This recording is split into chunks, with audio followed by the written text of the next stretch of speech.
ঐতিহাসিক এই রংপুর মাহিগঞ্জ এবং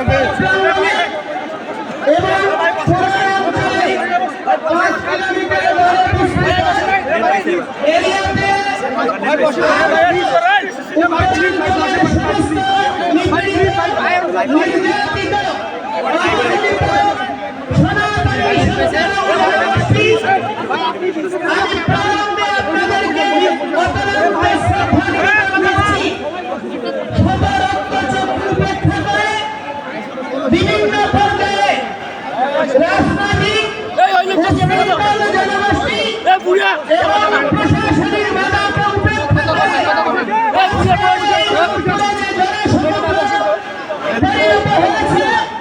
আপনাদের অত্যন্ত সমর্থনে আমরা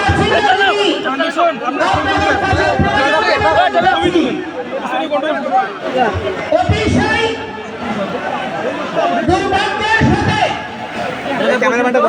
বলতে চাই গত 5 আগস্টের যে অভ্যুত্থান হয়েছে সেই অভ্যুত্থানে এই রংপুরে প্রথম শহীদ হয়েছিল শহীদ আবু সাঈদ। কিসের জন্য তিনি আত্মত্যাগ করেছিলেন? তিনি আত্মত্যাগ করেছিলেন বাক স্বাধীনতার জন্য, তিনি আত্মত্যাগ করেছিলেন গণতন্ত্রের জন্য, তিনি আত্মত্যাগ করেছিলেন সহাবস্থানের জন্য, তিনি আত্মত্যাগ করেছিলেন মর্যাদাপূর্ণ একটি জাতি পরিণত করার জন্য। শহীদ রুদ্র আত্মাহুতি দান করেছেন সে আন্দোলনে, একজন মুসলমান একজন হিন্দু, এভাবে পরস্পরের পাশে দাঁড়িয়ে অভ্যুত্থান সাধিত হয়েছে। যাদের আত্মত্যাগ আর বলিদানের বিনিময়ে অভ্যুত্থান হয়েছে তারা কি তার মূল্য পেয়েছে? তারা কি তার মূল্য পেয়েছে? আজকে দেখুন নেট স্লো করে দেওয়া হয়েছে,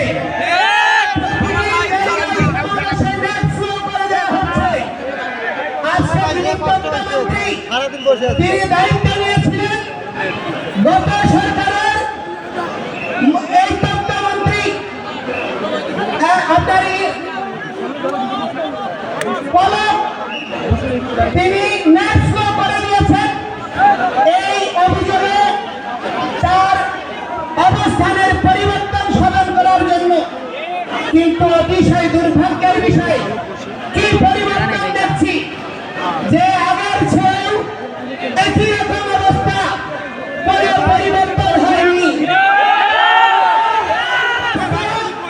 শহীদ আবু সাঈদ, শহীদ মুক্ত সহ নিপীড়িত যে সমস্ত আত্মবলিদানকারী শহীদ যারা এই পরিবর্তনের জন্য জীবন দিয়েছে তাদের রক্তের সঙ্গে বেইমানি, এই অবস্থা আমরা মেনে নিতে পারি না। আজকে 1971 সালে দেশ স্বাধীন হয়েছে, 30 লক্ষ শহীদ হয়েছে। যশোর যে মুক্তিযুদ্ধ জাদুঘর রয়েছে খুলনাতে, তার তত্ত্বাবধানে 40 খণ্ড বই প্রকাশিত হয়েছে। সেই 40 খণ্ড বই এবং বাকি যে সার্ভে হয়েছে 24টি জেলায়, 64 জেলায় 30 লক্ষ শহীদের 2/3 হচ্ছে হিন্দুরা। 1 কোটি শরণার্থী হয়েছে। এটা আমার পরিসংখ্যান নয়, জাতিসংঘ সহ অক্সফাম থেকে শুরু করে যতগুলো আন্তর্জাতিক সংস্থার পরিসংখ্যান, সেই পরিসংখ্যান বলে যে সেই 1 কোটি শরণার্থীর মধ্যে 70% হচ্ছে হিন্দুরা, যাদের বাড়িঘর ধ্বংস হয়েছে, লুটপাট হয়েছে, নির্যাতিত হয়েছে। অথচ স্বাধীনতার 53 বছর পরেও বাঙালি জনগোষ্ঠীর এই বৃহৎ অংশ শুধু ধর্মীয় পরিচয়ের কারণে তার প্রাপ্ত মর্যাদা পায়নি।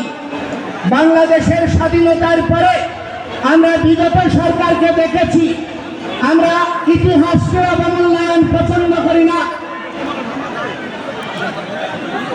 স্বাধীন বাংলাদেশে যার বড় স্বাধীনতা এসেছিল